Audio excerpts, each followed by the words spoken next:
Hello everyone, Dominic source में आप तमाम लोगों का बहुत बहुत स्वागत है। परमेश्वर ने हम सबको एक पहचान दी है। यह पहचान हमारे भावनाओं, हमारे कमजोरियों और हमारे परिस्थितियों से कहीं परे है। और वो वरदान है जो परमेश्वर ने हमें दिया है, धार्मिकता की वरदान। परमेश्वर का वचन हमें कुरिन्थियों की पुस्तक में यूं कहता है, जो पाप से अज्ञात था उसी को उसने हमारे लिए पाप ठहराया कि हम उसमें होकर परमेश्वर की धार्मिकता बन जाए। परमेश्वर का वचन कहता है कि हम सब प्रभु यीशु मसीह में होकर उसकी धार्मिकता बनते हैं। लेकिन सबसे अधिक ध्यान देने वाली बात यह है कि परमेश्वर का वचन कहता है कि वह हमारे लिए पापी नहीं परंतु पाप बन गया। अब यह सच्चाई इतनी स्थिर है कि न यह हमारे भावनाओं को देखती है, न ये हमारे शरीर की स्थितियों को देखती है, और न ही ये हमारे समाज को देखती है जो हमें यह कहती हैं कि तुम नहीं कर सकते हो, तुम्हारा कोई वजूद नहीं है। यह सच्चाई मेरे और आपके लिए है और ये हमारी अपनी सच्चाई है जो परमेश्वर ने हमें सौंपी है। भले ही हम अपने शरीर में कुछ भी क्यों ना महसूस करते हो, कई बार हम ये महसूस करते हैं कि हम शायद इतना परफेक्ट नहीं हैं, हम कमज़ोर हैं, हम ये काम नहीं कर सकते, हमारा ये बैकग्राउंड नहीं है, मैं उस लेवल में नहीं हूँ, मैं पवित्र नहीं हूँ, और बहुत सारी बातें जो हमारे दिमाग में चलती रहती हैं। लेकिन इससे विपरीत परमेश्वर का वचन कहता है कि हम प्रभु यीशु मसीह में होकर उसकी धार्मिकता ठहरते हैं। यह प्रबंध 2000 साल पहले प्रभु यीशु मसीह ने मेरे और आपके लिए की।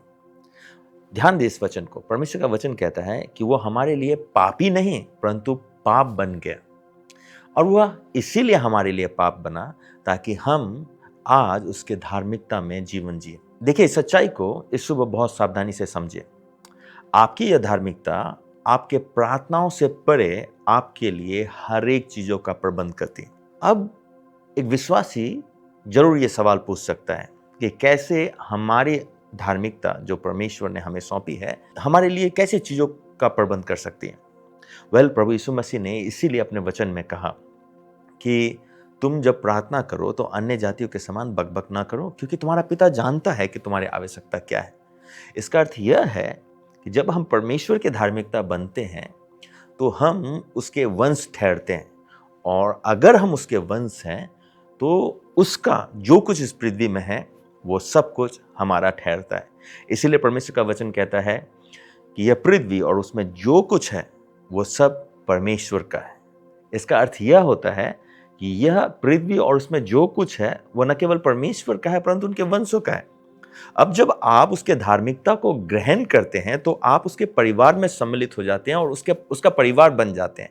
यही कारण है धार्मिकता को परमेश्वर ने हमारे लिए दिया, ताकि हम उसके परिवार का अंग बन जाए, हम उसके बेटे बन जाए, न कि नौकर। तो जब हम उसके धार्मिकता की सच्चाई में जीने लगते हैं तो ऑटोमेटिकली ये चीजें जो हमारी जरूरत है वो पूरी होने लगती है। इसीलिए हम विश्वासियों को बहुत सावधानी से इस सच्चाई को समझने की जरूरत है कि आपकी प्रार्थना आपके लिए चीजों का प्रबंध नहीं करती है।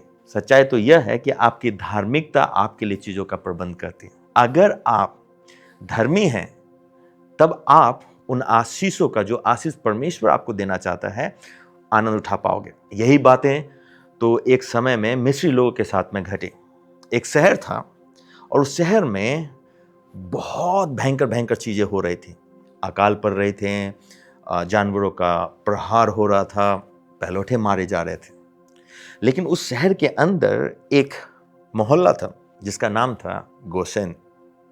उस गोसेन में जितने लोग उपस्थित थे वे सारे के सारे लोग बचाए गए। याद रखें, यह इजरायलियों के पवित्रताई और अच्छेपन का नतीजा नहीं था, लेकिन उस प्रबंध में आकर बैठना था जो प्रबंध परमेश्वर ने पहले से जुटा रखे थे। अगर मैं और आप ठीक उसी इजरायलियों के समान परमेश्वर के धार्मिकता में हैं तो हमें वो सब कुछ प्राप्त होगी जो परमेश्वर ने हमारे लिए रखी हैं। अगर हम उसके धार्मिकता में नहीं हैं तो हम उसके आशीषों के भागीदार नहीं ठहरेंगे। याद रखना, एक रात ऐसी आई कि जब मिस्री लोगों के सारे पहलौठे मारे गए, उसमें केवल इजरायलियों और कुछ एक मिस्री लोगों के पहलौठे बचे, क्योंकि वे सब गोसेन के अंदर थे। मेरा सवाल आपसे है इस सुबह, क्या आप गोसेन के अंदर हैं? क्या आपने उसकी उस धार्मिकता को ग्रहण किया है जिसके लिए वो मारा गया है? हम में से अधिकतर लोगों का ध्यान प्रार्थनाओं में और प्रार्थना के द्वारा चीज़ों को मांगने में लगी रहती है। लेकिन सच्चाई तो इससे बहुत विपरीत है कि वो हमारे प्रार्थनाओं को नहीं सुनता, परंतु वो हमारे धार्मिकता को देखता है। अगर हम प्रार्थना करते रहें और अगर हम यीशु मसीह की धार्मिकता से धर्मी नहीं ठहरे हैं, तो हमारी प्रार्थना कभी नहीं सुनवाई होगी। हमारे प्रार्थनाओं का उत्तर भी हमको मिलना यह केवल हमारी धार्मिकता के कारण होती है। एंड गेस व्हाट, ये धार्मिकता प्रभु यीशु मसीह ने हमें यूं ही प्रदान की, खुद हमारे स्थान पर पापी बनकर। अब हम में से कई लोग संघर्ष करते हैं और उस धार्मिकता को प्राप्त करना चाहते हैं, लेकिन परमेश्वर का वचन कहता है कि सब ने पाप किया है और परमेश्वर की महिमा से रहित हैं। आप कोशिश कर कर भी उस स्थान पर नहीं आ सकते, क्योंकि सब ने पाप किया है। मैं पापी हूं, आप पापी हैं, और हमारे हाथ का कुछ भी कार्य परमेश्वर को प्रसन्न नहीं कर सकता है। लेकिन एक खुशखबरी सुबह हमारे लिए यह है कि हम पापी हैं, हम कुछ नहीं कर सकते हैं, इसीलिए प्रभु यीशु मसीह हमारे स्थान पर आकर पाप बन गया, ताकि हम उसके द्वारा प्रबंध कराए गए धार्मिकता का आनंद उठा सके। विश्वासियों, इस सुबह मेरा सवाल है आपसे, क्या आप उसके उस प्रबंध किए गए धार्मिकता का आनंद उठा रहे हैं? अगर नहीं, तो उसके धार्मिकता का आनंद उठाना सीखिए। आपके लिए यह धार्मिकता है। आप अपने कमजोरियों से परे, अपनी मुसीबतों से परे, अपने परिस्थिति से परे उसकी धार्मिकता है। उसको ग्रहण कीजिए और जिए ऐसे मानो आप उसके पुत्र हैं। And indeed you are his son. That's what you need to understand. ये कोई काल्पनिक कथा नहीं है, यह आपकी आत्मा की सच्चाई है। इसीलिए परमेश्वर का वचन कहता है कि जितने लोगों ने प्रभु यीशु मसीह को ग्रहण किया वे सब नए प्राणी हैं। अब नए प्राणी का अर्थ क्या है? नया प्राणी उसे कहते हैं जो परमेश्वर की ओर से जन्मे है तो मनुष्य, लेकिन उसमें परमेश्वर का अंश है। क्या आप उसके धार्मिकता का आनंद उठा रहे हैं? इसीलिए अपने आप को कमजोर देखना बंद करें। हाँ, आप शरीर में कमजोर हो सकते हैं, हाँ आप बीमार हो सकते हैं, आप हो सकता है कि आपको गंदी आदतें हों, गंदे लत हों, बहुत कुछ हो सकता है। लेकिन सच्चाई तो यह भी है कि आपके लिए कोई पाप बना, वह परमेश्वर जिसने सारी सृष्टि को रचा, वह मेरे लिए और आपके लिए पाप बना। जानते हैं क्यों? ताकि उसकी धार्मिकता के द्वारा हम धर्मी ठहर जाएं। जरा सोचें, परमेश्वर खुद आकर हमारे स्थान पर पाप बन गया।